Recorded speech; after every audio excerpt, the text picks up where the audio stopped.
Hey guys, and welcome back to Simplified Gardening. And we're back here with the brilliant gardener Scott. And um, and the reason being is today is another really big day for Scott, and we thought we would come and share that day with you guys. And not just that, but to answer a load of your questions as well. Typically, I get out a lot of videos this time of year, and the lives tend to sort of drop off for most people. But I wanted to really bring those in. So what I'm going to do is, in a moment, is I'm going to introduce you all back to Scott. Just bear with me 1 second while I just spread my screen across so I can see what I'm doing. Um, yes, so we're going to bring Scott back onto the channel. If you've got any questions for either Scott or myself or both of us, can you please put the word question in front of it and keep the whole thing in capital letters? That'll just make it easier for me to find it, because there are some moderators here. I see quite a few in, actually. Jay Dixon's in. Thank you, Jay. And Rick's here. Thanks for joining us, Rick. Garden of Emma's in. Jersey Dave, Dusty, Trisha. There's so many of you. Bowtie Dave's here, Mel's here. So there's like loads and loads of people coming into the chat, and this is going to be a really laid back chat with you guys. We just want to answer your questions and share some more of Scott's news about how things have been going with his book and stuff like that. So without any further ado, I'm going to bring in Scott. Hey, Scott, you all right? I'm good. How are you, Tony? I'm really good, mate. I'm good, thanks. Yes, I was just saying to the guys now, it's going to be a nice chilled out system today, where we are just having a nice conversation, just chatting to people, Oh, answering their yeah. questions, and also being able to talk about things that are going on with you now. Your book was released last month in the USA. How's that gone so far? I think it's gone pretty well. We had some issues with the release, that particularly on Amazon and Barnes and Noble, the big sellers here, and they ran out in the first couple hours. And so I had to go through the whole process of having more books shipped so they could go out. So there's been a delay for a lot of people who were ordering it to the time they Yeah. actually got it. It's frustrating, isn't it, when that happens? I remember it happening to me on multiple occasions, and you're pulling your hair out and you think, you work so hard to launch these things and to get them to that stage where you can launch them. And when things like that happen, you just like think everything is falling apart. So Yeah. I really feel for you when things like that happened. And but yeah, and so it's all sorted now, yeah. Well, yes and no. I was just on Amazon, and it is sorted. There's still a delay in shipping, but now it only says there's 10 copies left, but more are being ordered. So we'll see how that goes. Today's the first day of release in the UK, so hopefully it'll be a much smoother release. Yeah, and I've actually been on to Amazon.co.uk as well and checked, and they're in stock there. Oh, good. So that's good. So guys, links for Scott's video, Scott's book, are in the description below for the US and the UK, and we're talking about this book here. Okay, you're picking that up there. So, Gardener Scott's Guide to Raised Bed Gardening. Scott, just give us a little breakdown of what people can expect in your book. Well, it's over 300 photos and 300 pages and lots of information. I try to take it from the very beginning, deciding whether you even want to do raised bed gardening and the questions you should ask yourself to start moving in that direction. Or if you're already a raised bed gardener and want to take it into a new direction, how you move in that direction. And then, of course, I show lots of examples of different types of raised beds, I've got how-to guides on how to build lots of different types of raised beds. And then, of course, there's the general gardening information, how to plant a garden, how to choose your plants, how to take care of the garden. Of course, there is a focus on the raised beds specifically, but Yeah. generally it is a gardening book on just how to garden. Yeah. I think one of the things, one of the parts I really liked in the book was that you didn't just talk about, oh, let's build a raised bed and fill it up. And you spoke about what we're filling in. You went into the soil structures, and I'm glad to see that you talked about topsoil rather than just compost, which a lot of people tend to do. And so it's really good to see that it's such a complete book. But some of the beds that I saw in there, like I've got quite a few raised beds of all different types, Sure. wood, timber, stone, and some of the photos in here are really inspirational because you're seeing beds made out of things like logs and all sorts of things. So it's a fantastic resource just for ideas as well. Exactly. That was part of my intent. And so as I've been traveling, as you know, it takes a long time to write a book. So over the course of almost 2 years, I was going to different cities, different states, even getting pictures from different countries to show the different options with brick, with stone, with metal, and of course, all of the lumber and the wood. And it is intended to be inspirational, particularly if you're already doing raised bed gardening, what you can venture into. And so the section on how to build a stone raised bed, it was in my backyard because I wanted to have stone raised beds. And I got inspired just by thinking about the stone beds that I was going to build. And then, of Yeah. course, that's included in the book. My herb bed is a stone bed, and they're fantastic. I really enjoy them. Right, let's what we'll do for a moment, we'll come back to the book in a sec. Let's go and have a little look what some of the questions are that are coming in. All right, and Okay. we'll go on that. Now, I'm not sure if these questions are going to pop up, Scott. All right, so I'm sorry, I might have to read them out to you, mate.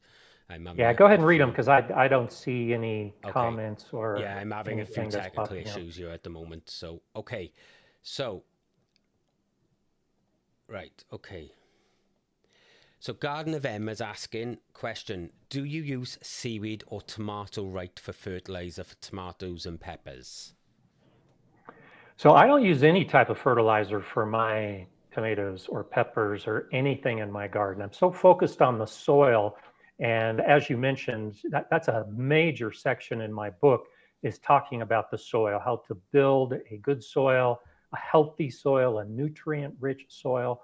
And so I've got beautiful plants and beautiful fruits of all different types with no fertilizer because I'm adding organic matter, the compost, all of those type of ingredients. And I did a soil test a couple years ago.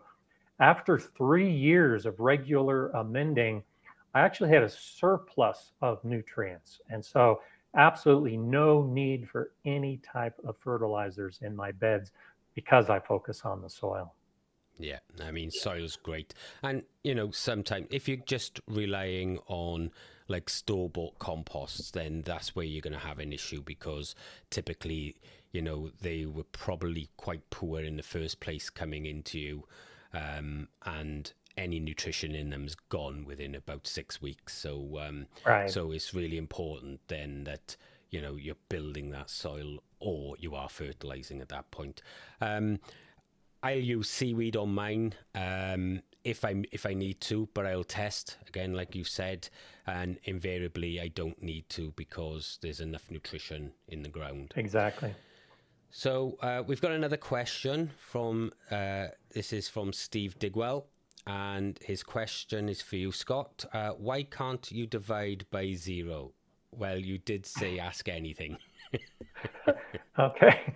Well, I never have nothing.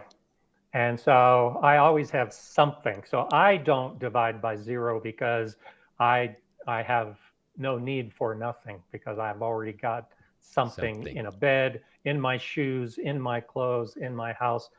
there is no zero, so I don't even make an attempt to divide by zero. Right. So Jay's just put a comment up saying that they need my volume increased. Jay, is that any better? Let me know. And is Scott's okay as well while we're at it? So Scott, how's your garden looking at the moment? You know, with us just coming into spring.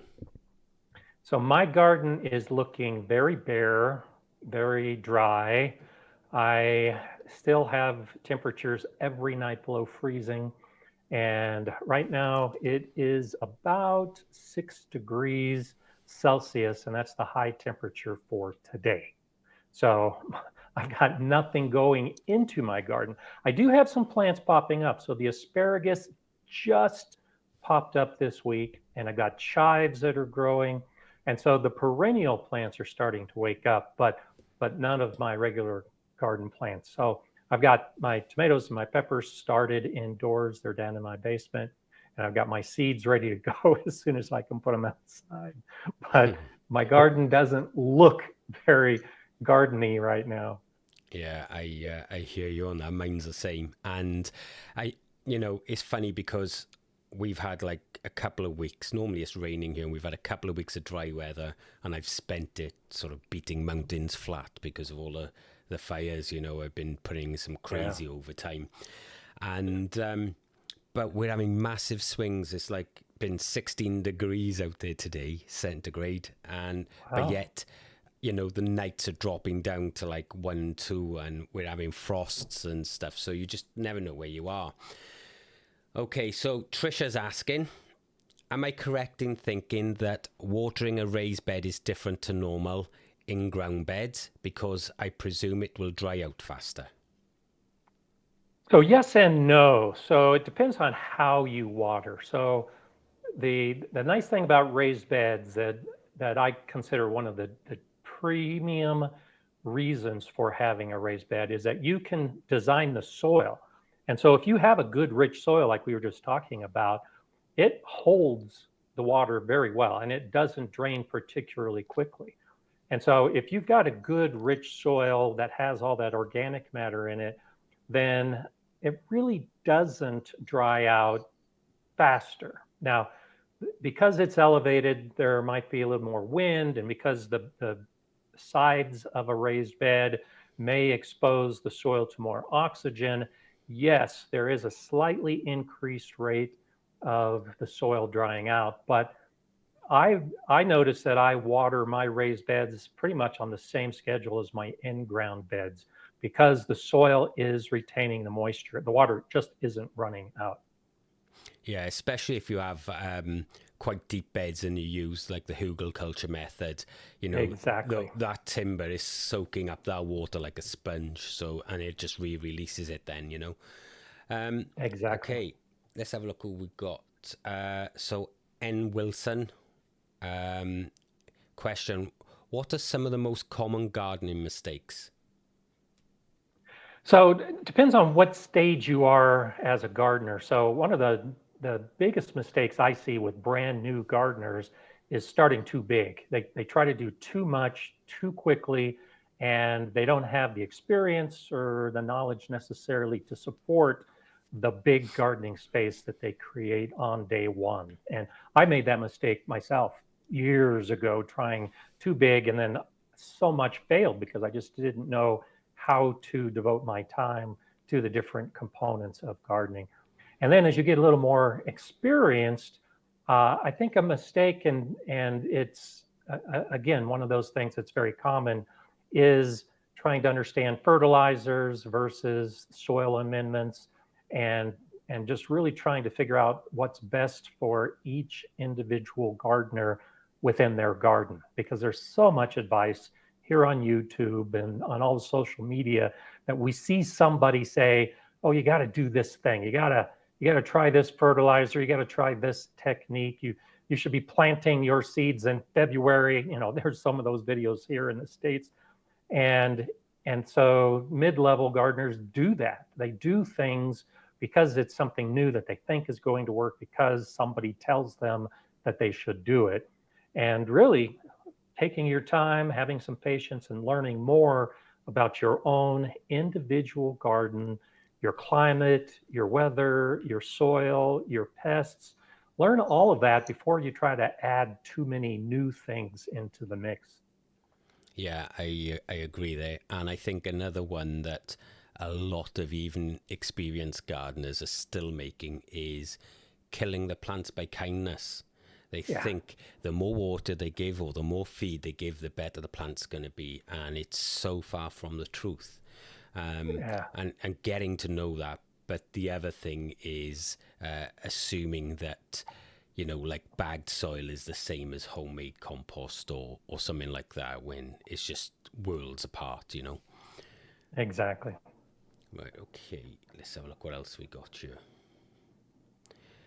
So the next question is from Blue Vale Meadows. What is your go-to marking pen, marker or pencil?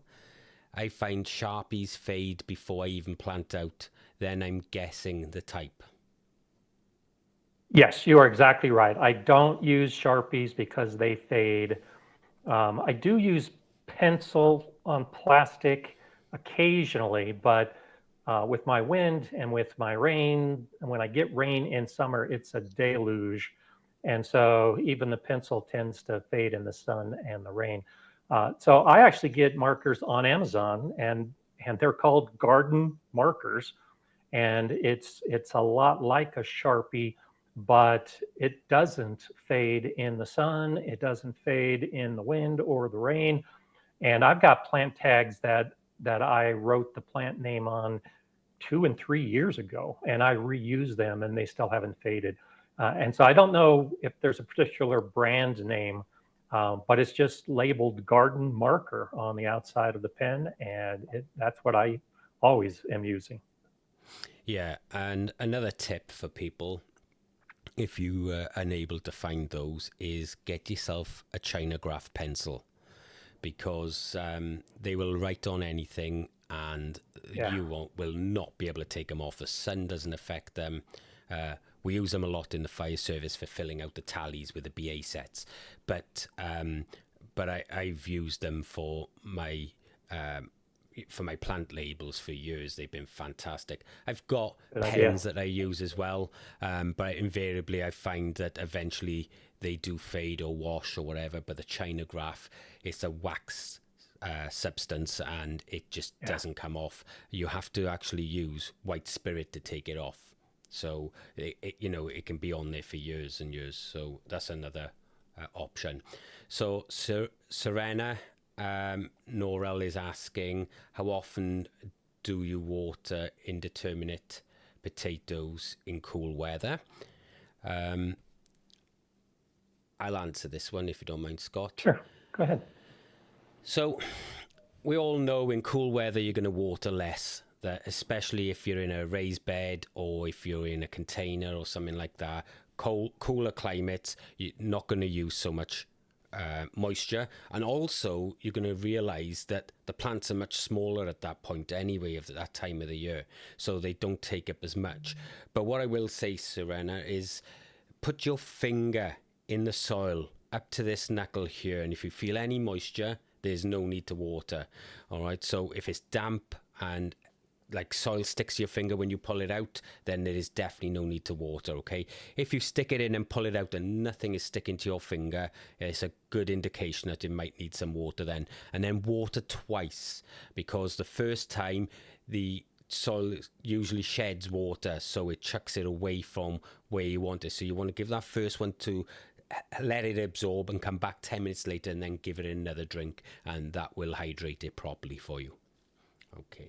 That's exactly what I would have said. Great to hear. Right. And I know that because that's the answer I've given before when I've been asked that. Yeah, I mean, it's surprising how many people struggle with watering, and I will add when we get back to that question of mistakes that gardeners make, is gardeners who get on a set schedule or that set up an automatic watering cycle will set it early in the season, and then never change it. And then by the time summer sets in, the plants are not getting enough water because everything was set up in the spring. So it needs to be adjusted throughout the garden season. Yeah, and for those who've seen like my potato automatic watering system, you know, you can't just set that, forget it, okay? Invariably, it's going to do 99% of the work for you. However, you've got to take the climate into consideration. Is it really hot all the time? Or are we having showers? Because invariably, we still get a lot of rain here sometimes, you know? And if it's raining outside, the last thing you want to be doing then is having that kick in. So, you know, it's... I have a couple of settings that I've marked that I found to work for specific weather types, and I'll look at the you know, the next few days forecast, and I'll go and switch it over to that, and that tends to keep it going. But you can't just set something up and forget about it. You know, you don't know if a dripper is still dripping in the first place. You've got to check these things. Serena did ask a second part to these questions. Do you do companion planting to control potato bugs and other pests of potatoes?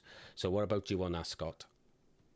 I don't, because I do my potatoes either in a raised bed or in containers, and they're pretty much solely growing potatoes.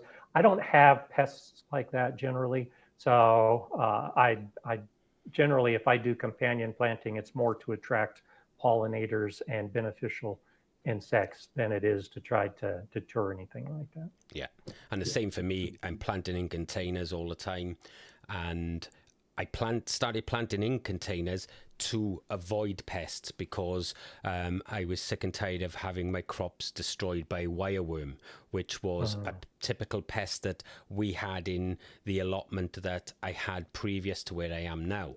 And I just happened to find such a good way of growing them that I never went back to the soil. I've done a few experiments against the soil and containers, but I've always found the containers yield much better, less pest damage, less blight, or you know, less scab. We don't suffer with potato beetle here, so that's really good for us. Carl's Garden Veg, thank you very much for your donation. Really appreciate that, mate. If you got a question, just slam that in the chat and we'll make sure we answer that for you as well. Daniel has got a question. When making compost tea, should you add the milk first or after? Well, I'd add it. I always add milk first because, you know, how do you know how strong to make it? Yeah, I don't know. So Serena's asking if I'm from Wales. Yes, I am. I'm from South Wales. Okay. So Bowtime Life, Dave, is asking if you're using plastic plant labels, you can clean the ink from permanent markers off with sunscreen. I have a video that just came out about that. Oh, okay, great. Oh, nice. So let's have a look. What else we got here? Sorry, mate. I'm just trying to catch up. Oh, no problem. Questions. Remember, this is laid back and relaxed today. It certainly is. It isn't polished for sure. Danny's just come in. I see. Evening, Danny. Right. Hey, Danny. So, question from Mobius981. What mushrooms would you recommend in a regular homemade compost for a beginner? And so I would say, what kind of mushrooms do you like? And so I grew mushrooms. I've grown mushrooms a few different times over the years. And I liked to try things that were new. And so if you like experimenting, there's a lot of fun ones. I grew blue oyster mushrooms, which were incredible. And I don't know if anyone remembers the group from about 30 or 40 years ago, Blue Oyster Cult.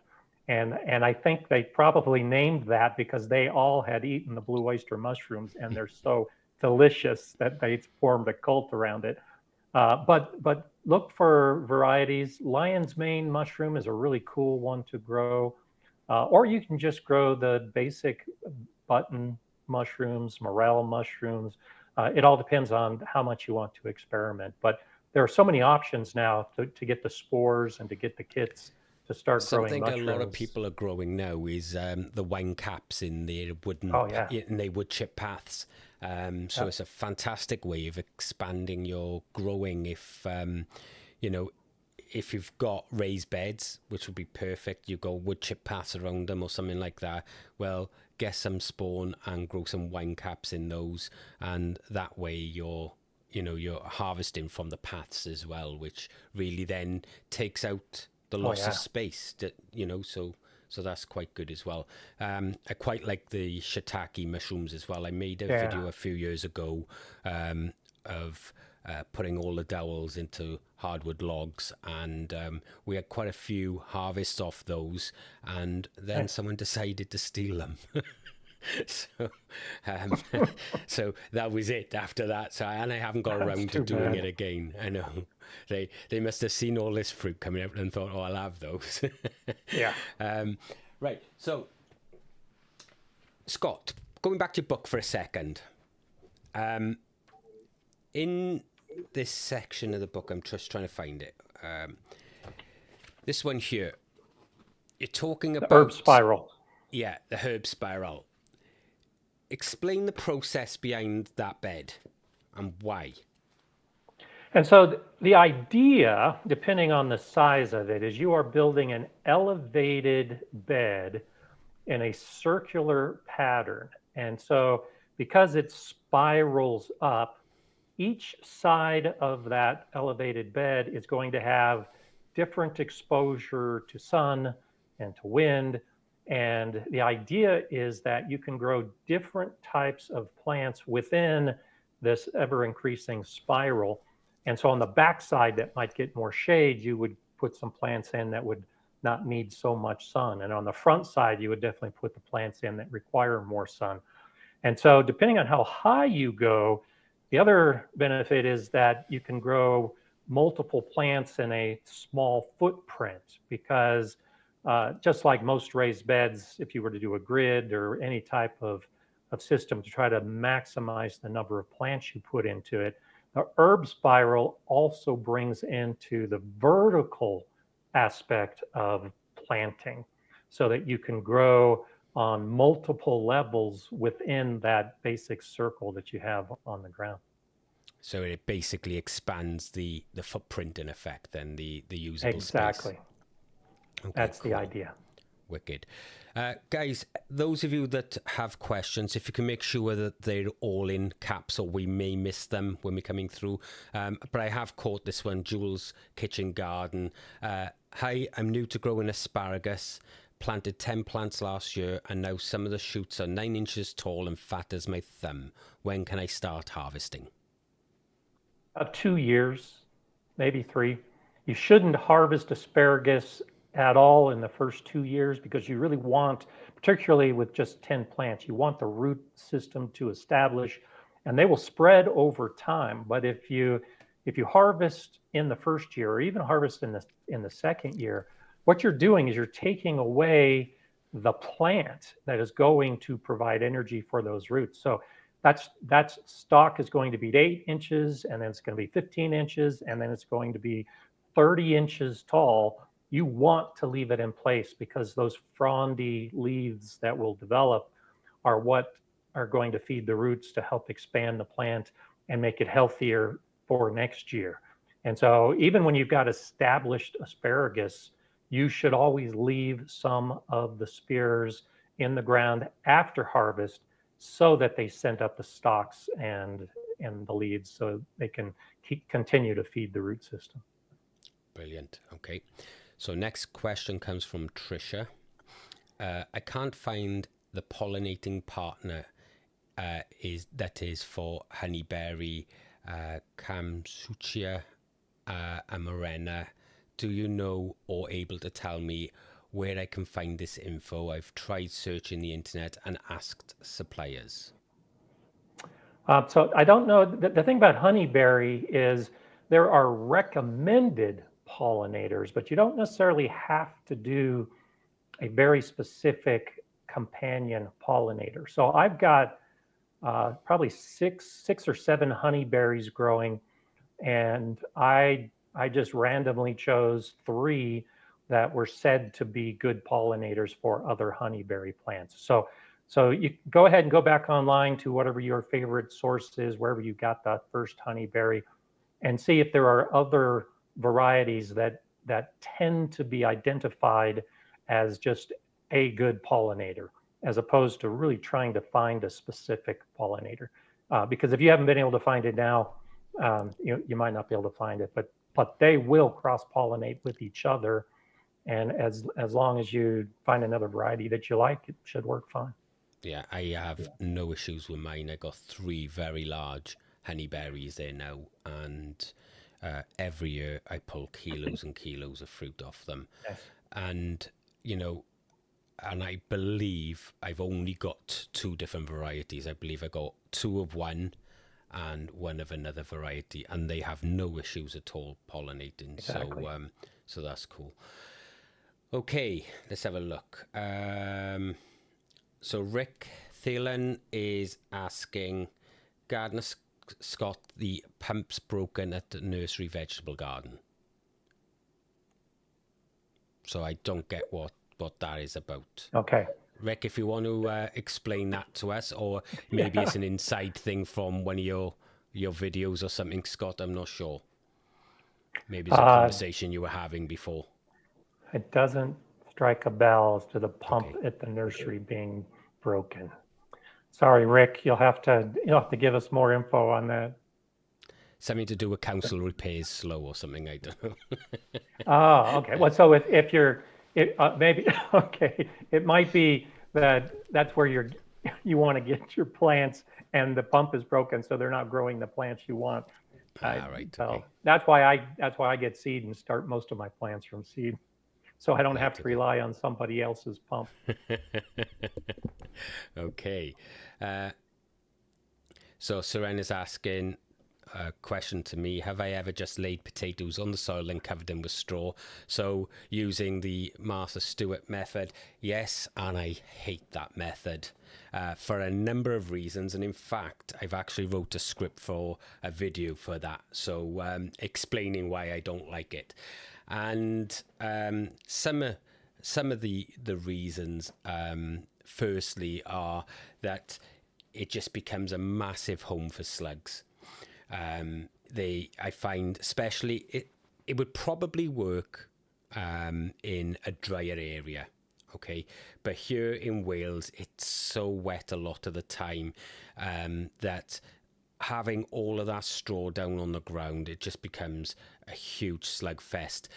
You know, if you're using it as a mulch, it's a little bit different because you're not having to keep piling straw on and you're chucking tons and tons of water all over it to keep it moist.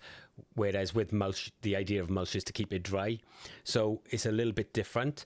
But the Martha Stewart sort of methods, I'm not really a fan of personally. And that's not to knock them. They just don't work very well where I live because of the amount of rain and things. A couple of other reasons are I find that there's not a lot of support for the potato homes. Here again, we get very, very windy. You've seen some of the structures I've had to build to support them with the containers. You imagine just these potatoes that have only just put a bit of a root system in the soil because everybody thinks that the roots are going to really push down into the soil, and they don't. They spread across the surface because it's so moist there. They don't need to go down looking for water. And I think personally that the wind would really be playing hell with them and rocking them and everything else. So I'm not really a lover of that method. And like I said, I've got a video coming on it. It's one I've written a script for already. So I tried growing potatoes in straw, and I live in a very dry region, and I had the complete opposite problem, which was a problem. It didn't work well for me. I tried growing in a fenced cylinder so the straw didn't blow away, but I had to water a lot more than normal because the straw just kept drying out. Drying out. Yeah, and And so again, keeping it moist was a problem and wasn't worth the effort, really. and in the cage, you're building up like a tower. The wind's able to blow right through that. A little bit Exactly. different, like if it's the Martha Stewart method where they're on the ground, because they do have that contact. But again, wind is going to be blowing through there in a dry environment. Like I said, for me here though, if we have like some of the summers that we do have where it rains a lot, then it's just an absolute nightmare.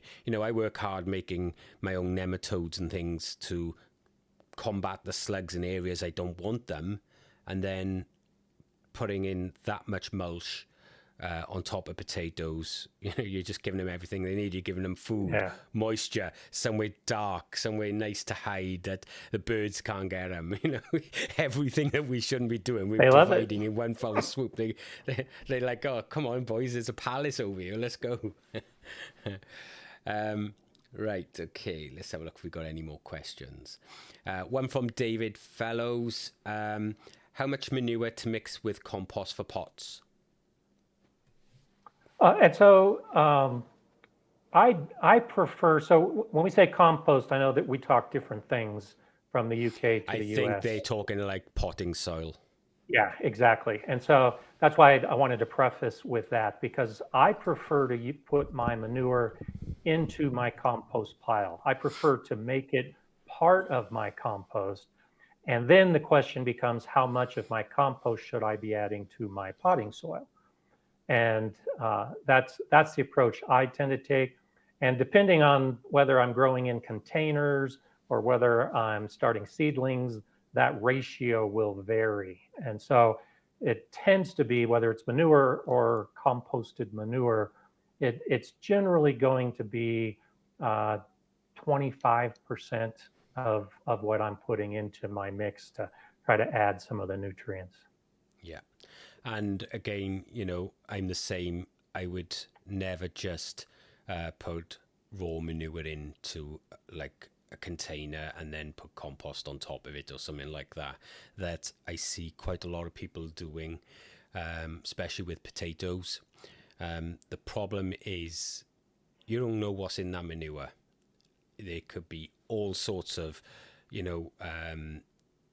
broadleaf herbicides in there. There could be like pathogens from medications and things like that. And without putting it through a composting system that gets hot, so I'm not talking cold composting here, I'm talking hot composting, you can't be sure that you're getting rid of a lot of them. And some of them will even come through the composting process, Right. but you're minimizing that.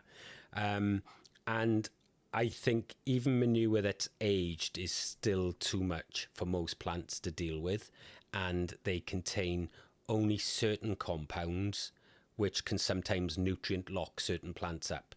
So by composting it, it becomes more of a balanced system. The pH is always neutralized within the compost, okay, because the microbes will put most compost back to around about 6.5 to 7. So they're doing all the work for you. You come out there with something that's balanced that you can use and be much safer.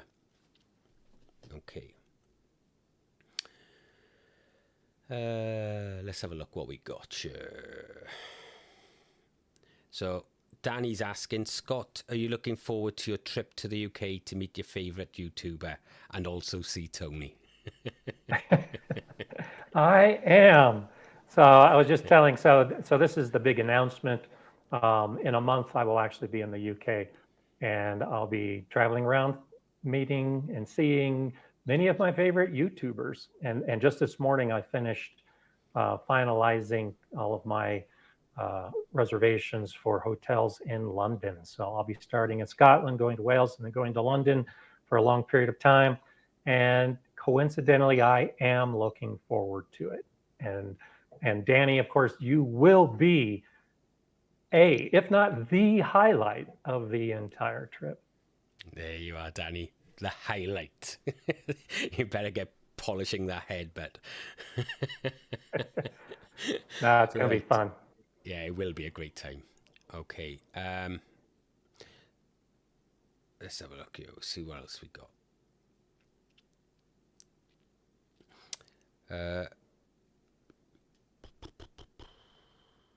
Sorry, guys. Right, Carl's Garden Veg. Can you recommend a great heritage strawberry variety? Oh, so are you in the UK or the US? And it He's depends in the on what UK. kind of. Okay, so I don't know that I can give you a good answer for what varieties might be best there, but I would first look at what type of strawberry you're trying to grow.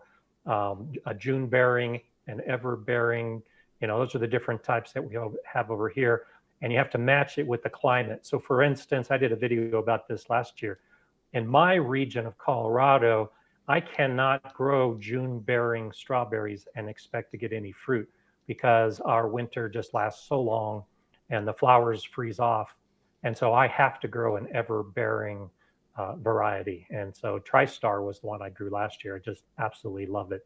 But I honestly don't know what varieties you would have available in the UK that would be a good one. Some good varieties that I've grown over the years, which was like Gigantomore, which is a real large strawberry, fantastic, it's sweet, and Serenade, which is not quite very common, it's quite rare, it's really hard to find. And I had some really good strawberry plants at my last garden, and when I moved, I potted them all up, and when I went back to the garden to get them, they were gone. So I lost them. And believe it or not, I've not ever been able to find that variety since. But they were fantastic. They were such good plants. They were, they were an ever-bearing variety, so they fruited all season long, and the fruit size was huge. They were sweet. The kids loved them. So I've been looking for them, and I haven't been able to find them since. And the problem you have with things like heritage varieties is that some garden centres and online places, they tend to push the new F1s, rather than the heritage stuff. And the heritage can be forgotten about, and then all of a sudden you don't see them. And then, maybe 10 years later, they'll pop their heads up again, and that's when people will start sort of growing them again, So, I did like you did, but they didn't steal mine. I'm still growing the same strawberries. That's right.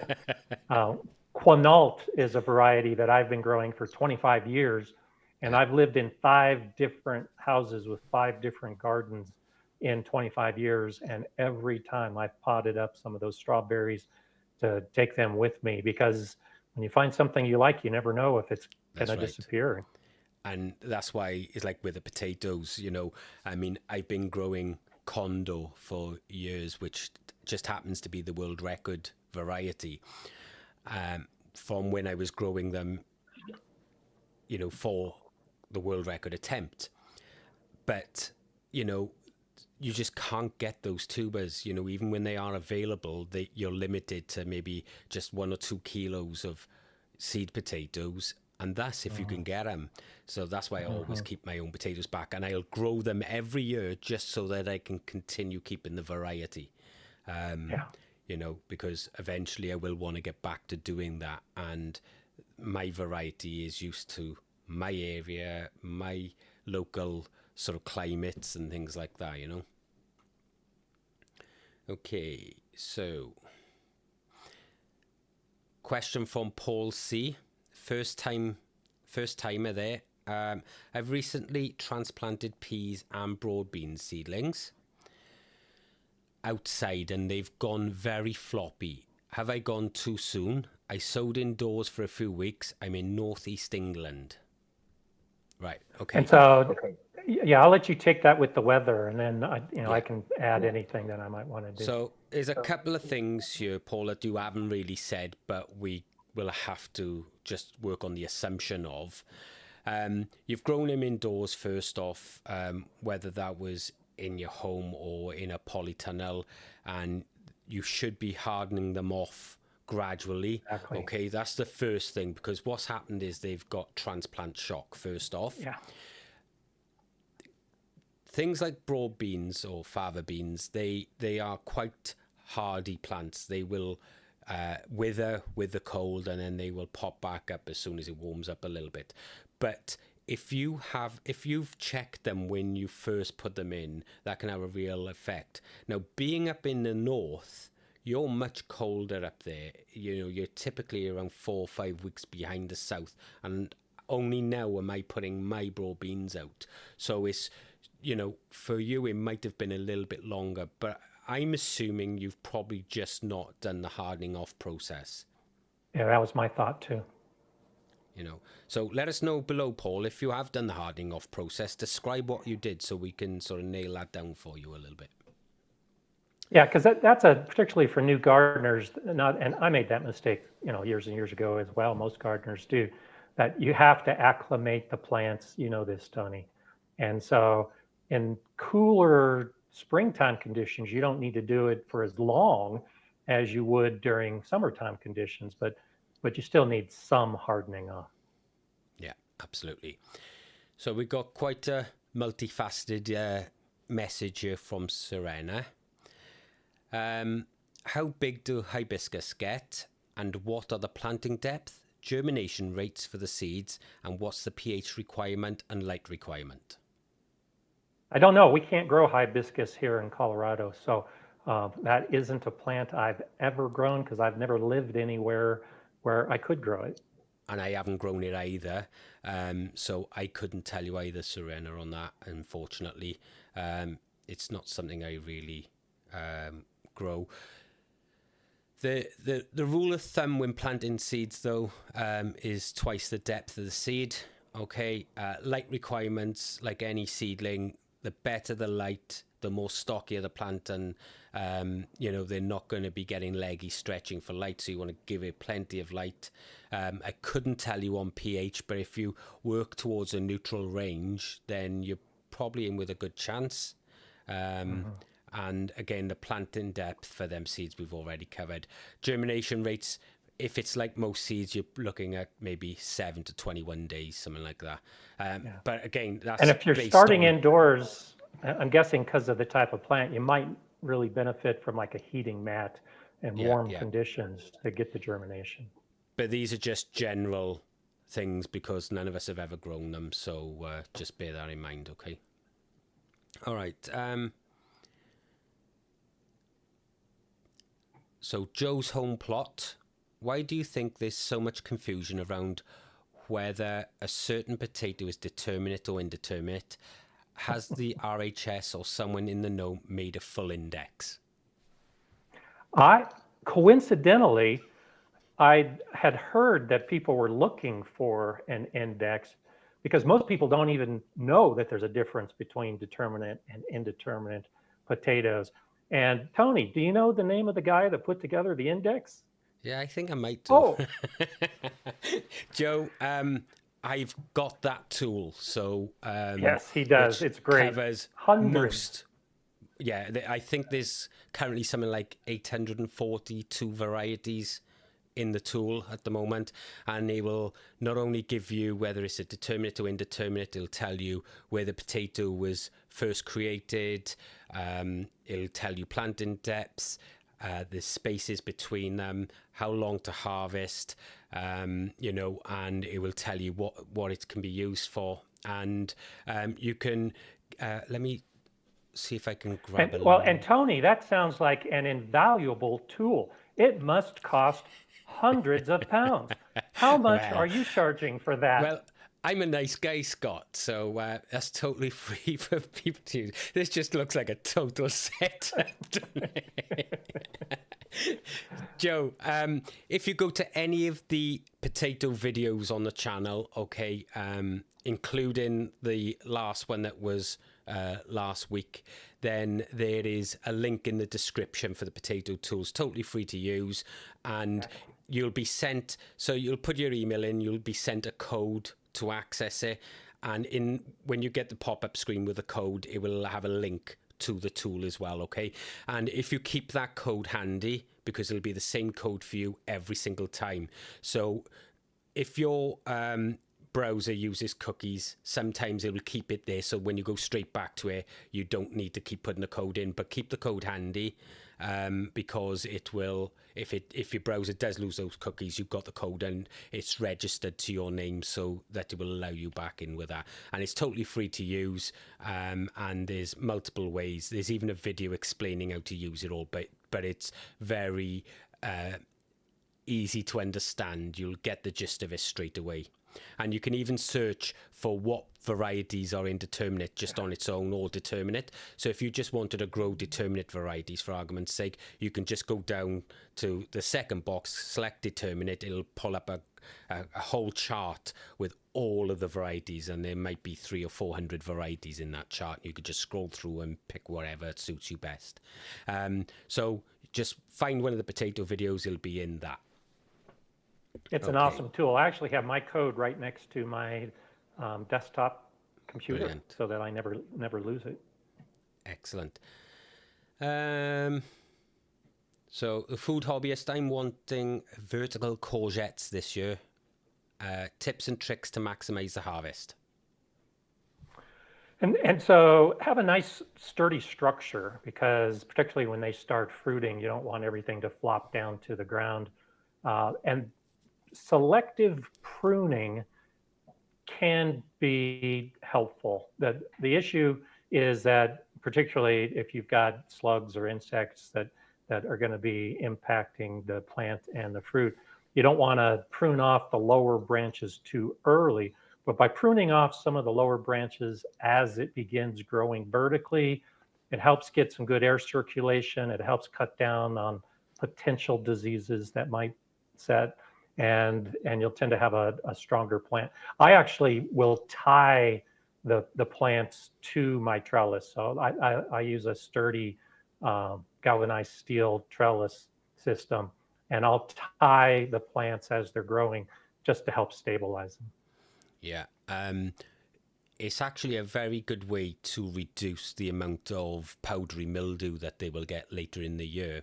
But another good way of dealing with that would be to use whole milk watered down. And if you spray that once a week as a preventative before you get powdery mildew, that'll stop that. But as Scott has said, you just need a good, strong support structure, and allow it to go up and support the fruits. If you're not picking them when they're really small fruits, which arguably are better tasting when they're small, if you let them get big, they can get the size of marrows. So the last thing you want to be doing is allowing that to dangle off some structure, because the likelihood is it will tear the vine, and then that'll be the end of the plant. So if you're going to allow them to get any bigger than the size, a little bit bigger than your finger type of thing, then you want to be looking at a way of supporting that fruit, or tying that fruit in as well to help support that fruit. Yeah, that's a good point. In fact, that's one of the things I use to determine when I harvest. If I look at it and think, oh, that's getting kind of big, I wonder if the plant can support it, then I usually harvest at that point. And I find that the bigger they get, they actually can turn bitter. So I like them a lot sweeter. So I sort of pick them at, and the skin can get tougher too. Tough, yeah. So just a little bit bigger than a finger, a real big fat finger, and they're off. And again, you've got perfect opportunity then to stuff the flour if it's still there, which are fantastic, stuffed and deep fried. They're beautiful. Tony, have you ever made snail seed rolls? And if so, how did it work out for you? I have never even heard of that. So, Scott. Oh, I have. I actually almost did it this year. I was going to do it this year, and I had planned to do a video about it this year. So maybe but life just got in the way. And so basically you have a strip and you can use cardboard, you could use material, you can use plastic. The material, there's lots of different reasons why you would use one or another. But then you put seed tape. Okay, well, no, it's much bigger than this. It's actually, you're making it so the whole thing might be 6 to 8 inches tall. Okay. And so you have this big, long rectangular material, and then you cover it with compost, potting soil, and then you roll it up, kind of like you would be rolling up some type of stuffed pastry. Yeah. And then you set it up on end. So you tie the whole thing together. So when you look at it from above, it looks like a snail shell. Right. And Okay. so all of that soil now in a spherical pattern is where you start your seeds. And so you start your seeds in that soil. And then when it comes time to transplant, you just unroll it and you have all of these seedlings with their roots all displayed along the cardboard or material. That's And you quite just interesting. pull out each individual plant and put it into the garden. Right. Okay. So I've there you have never it. ever seen that, so that'd be quite interesting, Scott. So you should definitely make that video. It's not something I've even heard of, to be honest with you. Okay. I don't know if that's obviously it's something that's come out of the US, and but I've not seen anyone doing it here, and I've certainly never heard of it. I've seen a few videos. I haven't seen any big channels doing it, which is one reason why I was going to make a video to try to be among the first of the big channels. But it's interesting, and there's lots of things that could go wrong with it. So, Yeah. okay, Cool. maybe I'll still do that video. Cool. It's not too late for me. No, it's not too late. So it's a lot of sort of things going on here. Something's my fault for Mel growing them. Tony's database is chock full of information. Wonderful resource. Thanks, Maya Lemons. David Fellows has said that he grows his seeds on top of his 5-foot fish tank. The water's set at 30. So it's just like a heat mat, and the light is for growing plants in the fish tank anyway, so works a treat. So before I go through any more of them, because there are more, let's have another talk about your book. Yeah. Scott, I tell you what, rather than me picking something that to ask you, what did you enjoy most about it? So I enjoyed the opportunity to not only share my experience of over 35 years of gardening and 25 years of growing in raised beds and soil and everything else, but as I'm sure you know, Tony, with your books, I didn't want to just rely on my own information. So I did research, I looked into different options, I visited different places. And that's what I enjoyed most is I know a lot about raised beds, enough to write a book about it, but I didn't know everything. I still don't know everything, but it was getting out and learning more about it so that I could put all that extra information into the book was really the part. I love learning. I love, all the new information I can find out about gardening. And so to be able to do that really, I like doing it on a daily basis. So as part of the book, it really was enjoyable. Yeah. Well, guys, I got my signed copy off Scott, and I was very humbled in that right in the back when you get your copy, in the acknowledgements, Scott gave me a really nice acknowledgement in there. You deserve it. Thank you for that, Scott. I really appreciate that. In one of these sections, I'm just trying to find it. You were talking about successional planting, and you had these. This is the sort of depth that these went into, where you were showing all of the laying patterns as far as the best pattern for planting out these to maximize the space and for the different types of plants and stuff. Let's talk a little bit about that, about the why you went down that road, so that people can understand that. Well, another great benefit of the raised beds is the ability to plan literally where every seed is going to go.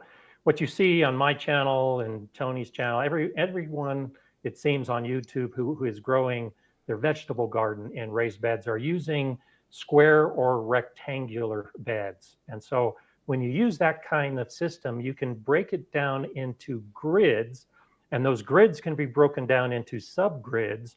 And so planning where every seed is going to go can be done when it's cold and rainy or snowy outside. And I think many people realize that, but when it actually comes time to putting the seeds in, they haven't figured out what the best method is for utilizing a grid system and planning the maximum amount of plants. So that's why I included examples of just a basic square grid and then the diamond and triangle patterns to actually squeeze in a few more plants on the sides. And then, of course, recognizing that there's going to be space in between plants. So when you are growing a larger plant that requires more room in a bed, there's still going to be some excess space around the edges. And so figuring out how you could put more plants into a single bed as well. It sounds great in conversation, but to actually see it on paper, you go, oh, okay. I was get it. Quite happy that you included it because, sometimes you look at books and you think, oh, only if you included that or this. There always seems to be something missing. Now, I don't confess to have reading all of it yet. I'm still going through it, and it's only because it's a big read. It's, guys, you're getting your money's worth in this book. But like I said, I've had some challenges with wildfires and things here over the last few weeks, and when this dropped on my doorstep, that day was when it all kicked off. So I've been getting through it as and when, but when you're doing 15-hour days, it tends to all blend into the next.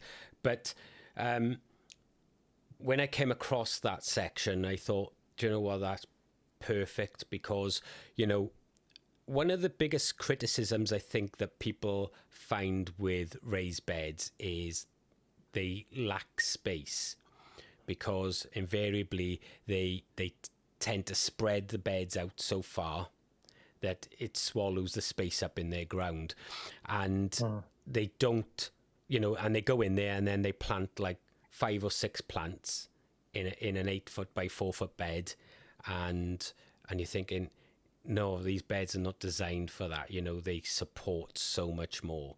And when I came across those patterns within the book, I thought that's perfect, because that's really going to drive home to people, look, you're underutilizing this bed, Exactly.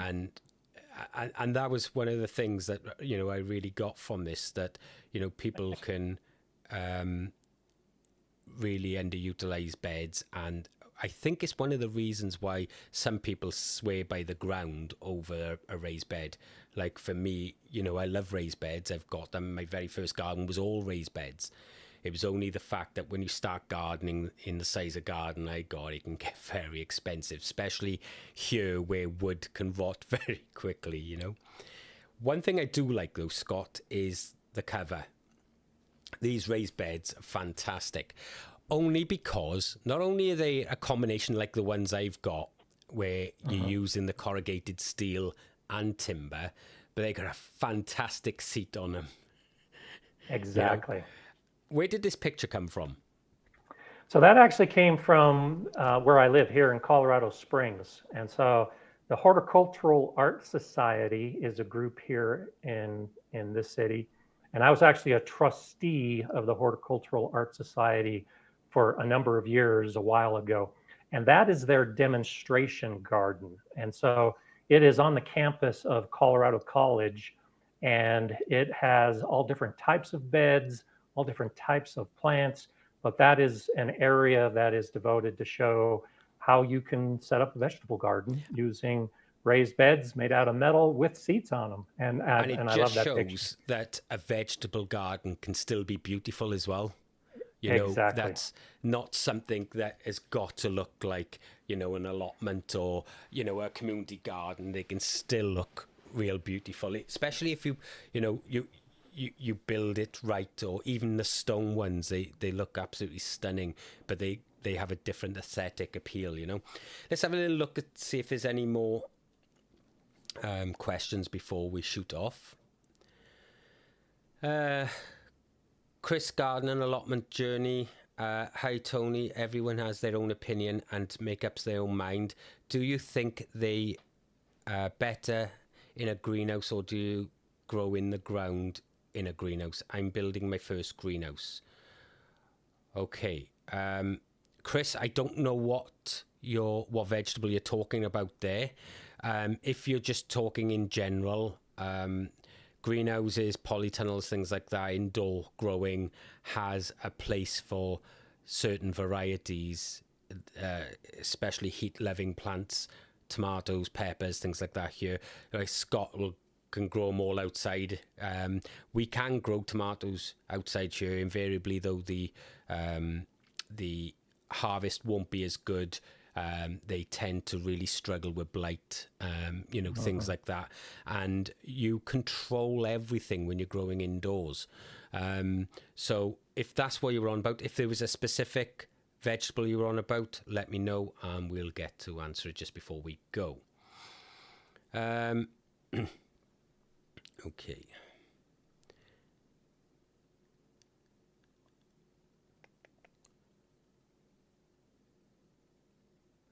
So Maya Lemons was just telling him to do his question over in caps.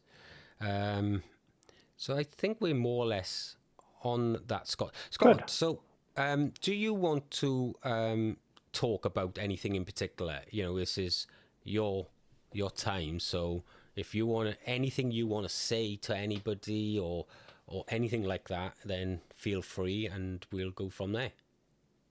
I appreciate that.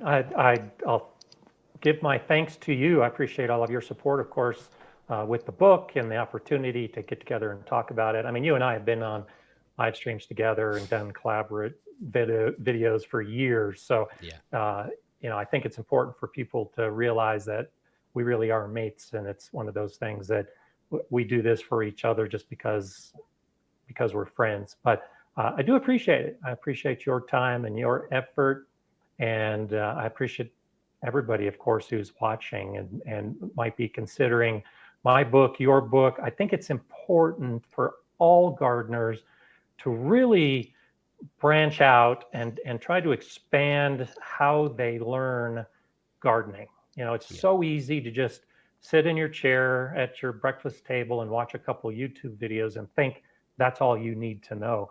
And so by getting some books, by reading blogs, by becoming part of gardening groups, there's just so much you can learn from other people beyond just a few videos on YouTube that I really encourage people to do that. My gardening library of books is hundreds of volumes of different types.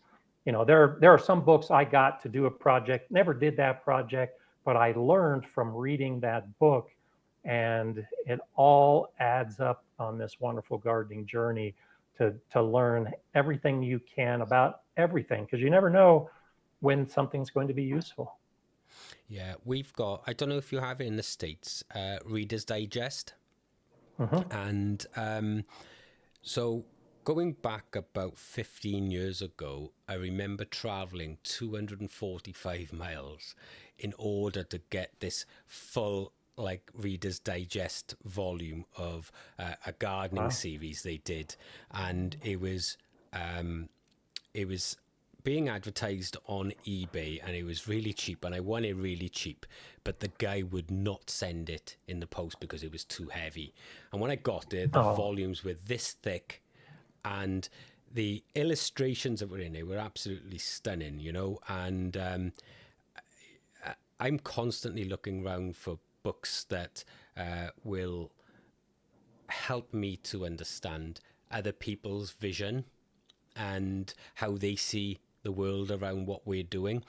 And books like yours are being added all the time to my collection. I use the Amazon links for audiobooks, and my thing is absolutely chock block of books in there. Every couple of weeks I'm getting new downloads, and the reason for that is because I can listen to them. If you'll see photos or some video of me, like B-roll. If you look closely, some of the B-roll that I'm using, I've got these in.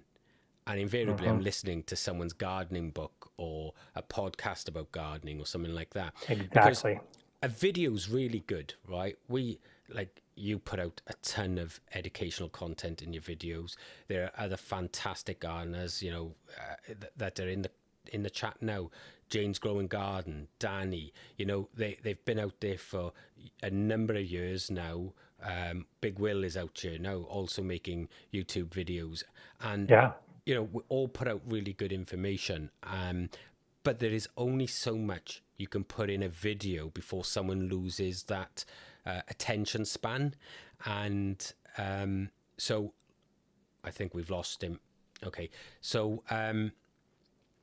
so there's only so much you can put in a book, in a video. But with books, it's there and you can come and go and you can, just read 10 minutes worth and come back to it. So they're really important. I'm going to go through some more of these questions that have been coming in since we've just been chatting by here, only because I don't know where Scott is. I think he might be back. Give me 1 second. Let me just check. Show us. There we are. I'm here.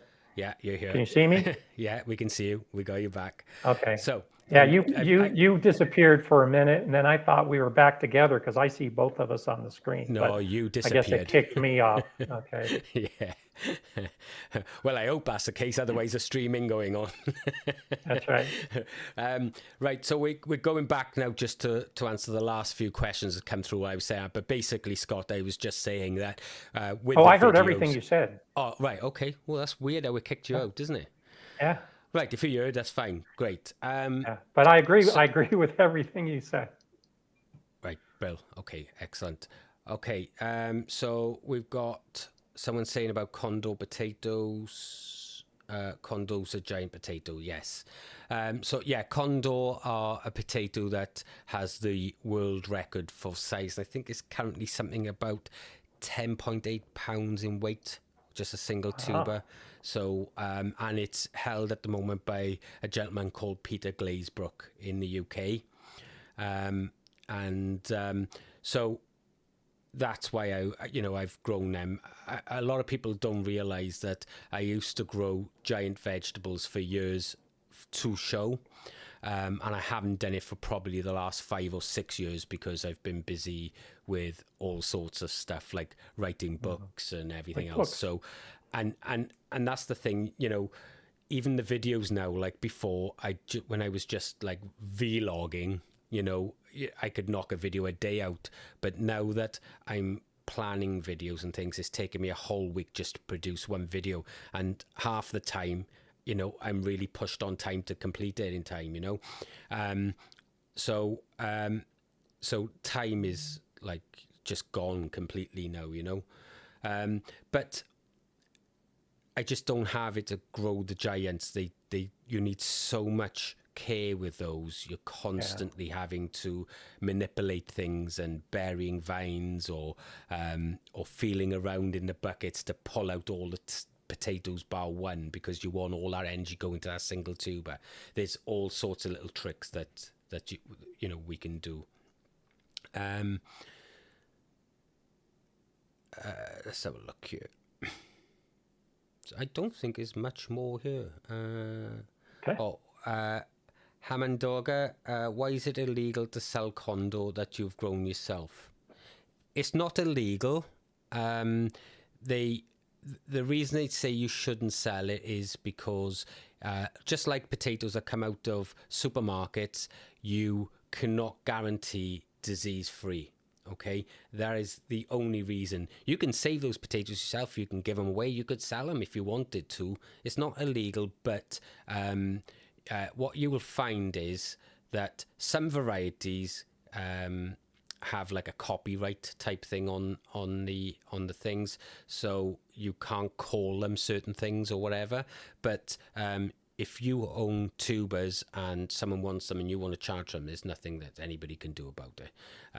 But you just can't certify them disease free. So if you were selling them as seed potatoes, then you might get into a little bit of trouble. But if you're just selling them as potatoes, you're like any other superstore out there that's just selling potatoes to eat. What they do with them once they've got them, well, that's another matter, isn't it?